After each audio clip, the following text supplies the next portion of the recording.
Hello all you adorable fluff butts out there, Kitthesoulless here, and I want to talk about something rather important today. And this is admittedly a bit of an impromptu video idea, but I figured after what happened yesterday, there's something that we really need to talk about, and I know this one might be a little bit hard for some people to hear, so consider this your trigger warning.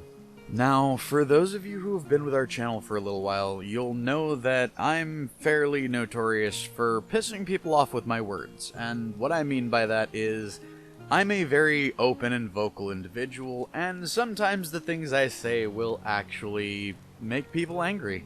And the best example I could give of this was back in 2018 and 2019, when I was telling people to lay off and quit witch hunting and actually let the authorities do their job. And because of that, I got stalked, harassed, defamed, attacked. I've had multiple people tell me of different ways they think I should kill myself. I've had at least one person request that I do it live, and I've even had one individual make an attempt on my life because of the things I said. And at this point you're probably wondering, well, why are you bringing all of this up? Well, that's kind of the topic I want to talk about today, or more accurately, I want to let you guys in on how it's affected me and how it continues to affect my life years later. Now, I could go on a rant about how all of this happened or who's to blame, but that's not really the point of this video. So instead, I'm going to share a story of something that happened to me the other day, and more importantly, I want to share with you guys why this sort of thing happens. So first, to preface this, a lot of the people who know me fairly well know that I'm in culinary school, and I'm currently working in a cute little cafe on campus as part of that program, and currently am working as both a server and a bartender.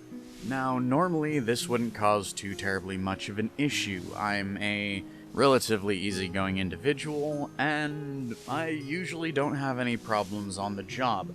However, the other day, while I was bussing a table, one of the hosts decided to seat somebody directly behind where I was working. And this wouldn't have been too much of a problem either if it weren't for the fact that both of the tables were against the wall. What that means is, until I was done clearing and resetting the table, that particular customer wasn't technically able to sit down. And the reason for this is, you know how I said I was between two tables? And the tables were against the wall?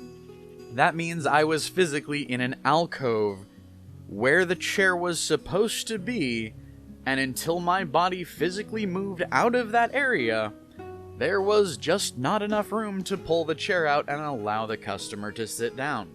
And now I have to point out, this is also exactly where the panic attack started. So, while becoming increasingly aware of the fact that there was a customer behind me while I was working, I very quickly finished the place setting, apologized to the customer for the wait, and took my leave. Now, the first thing to point out is that particular host had 3 open tables at the time, and instead of seating this individual somewhere where they could immediately sit down, they decided to come and inconvenience both me and the customer by trying to seat them where they could see a busser was obviously working. So I managed to get back to our wait station, and that's where things go from bad to worse. Because, as I said earlier, at this point I'm already in the early stages of a panic attack.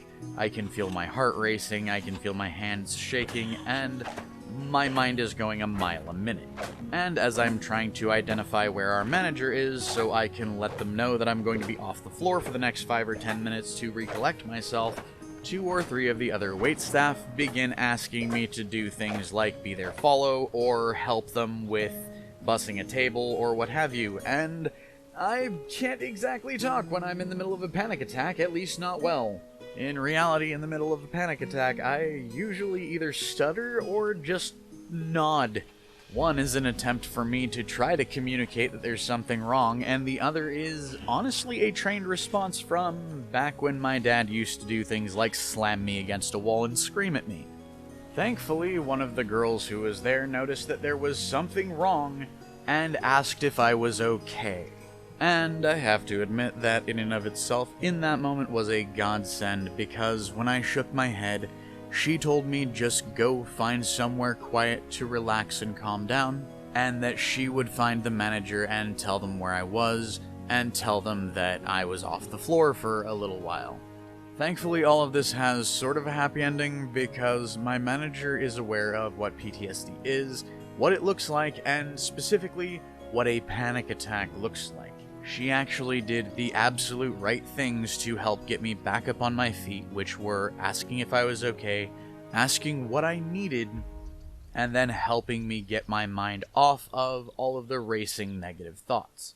And I know to most people that all of this sounds like a massive overreaction to the fact that I made somebody wait for an extra 30 seconds before they were allowed to sit down and enjoy their table.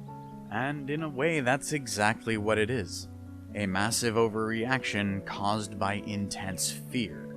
You see, dear Fluffbutts, when I was little, any and every mistake I made often carried a violent and painful consequence thanks to my father. Now, this conditioning of his left scars that I actually fought very hard to cover up and to recover from throughout the entirety of my 20s, and I had done quite well to put it all behind me.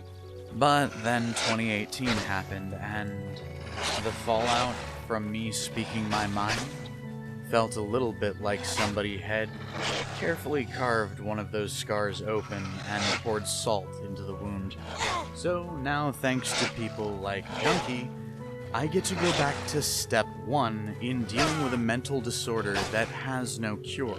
There is an upside to all of this, however, and that's the fact that in the last decade or so since I had to deal with these particular issues on my own, the world has seen the struggle of people like me and has changed a little bit for the better. There are more people in the world who understand what traumatic events can do and what the scars from them look like.